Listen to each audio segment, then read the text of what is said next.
ಬೇರೆಯವರೆಲ್ಲ ಸೇರ್ಕೊಂಡಿದ್ದಾರೆ ಇದರ ಜೊತೆಗೆ. ಅವರೆಲ್ಲ ಸೇರ್ಕೊಂಡು ಷಡ್ಯಂತ್ರ ಮಾಡ್ತಾ ಇದ್ದಾರೆ. ನಾವು ಇದರ ವಿರುದ್ಧ, ಯಾಕಂದ್ರೆ ಇದು ಅವ್ರು ತಗೊಂಡಿರ್ತಕ್ಕಂಥ ನಿರ್ಣಯ, ರಾಜ್ಯಪಾಲರು ತಗೊಂಡಿರ್ತಕ್ಕಂಥ ನಿರ್ಣಯ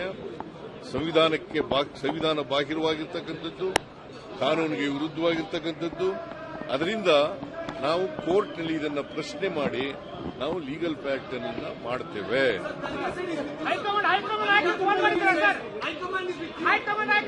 high command is with me.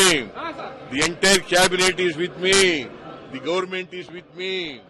All MLAs are with me. All Congress MLAs are with me. MLCs are with me.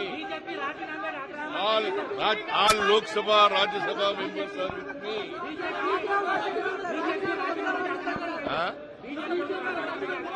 ಏನ್ ಹೇಳಯ್ಯ, ಅವ್ರು ಹೇಳ್ಬೇಕಾ? ನಾವು ರಾಜೀನಾಮೆ ಕೊಡ್ತಕ್ಕಂಥ ಯಾವುದೇ ತಪ್ಪನ್ನು ಮಾಡಿಲ್ಲ. ಅವರು ತಪ್ಪು ಮಾಡಿರ್ತಕ್ಕಂಥವ್ರು. ಅವರು ಕಾನೂನು ಬಾಹಿರುವ ನಡ್ಕೊತಾ ಇರ್ತಾರೆ, ಅವರು ಸಂವಿಧಾನ ಬಾಹಿರುವ ನಡ್ಕೊತಾ ಇರ್ತಾರೆ.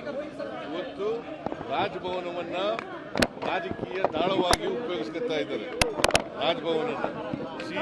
ರಾಜಭವನದ ರಾಜ್ಯಪಾಲರು ಅವರು ಕೇಂದ್ರ ಸರ್ಕಾರದ ಕೈಗೊಂಬೆ ರೀತಿಯಲ್ಲಿ ಕೆಲಸ ಮಾಡ್ತಾರೆ.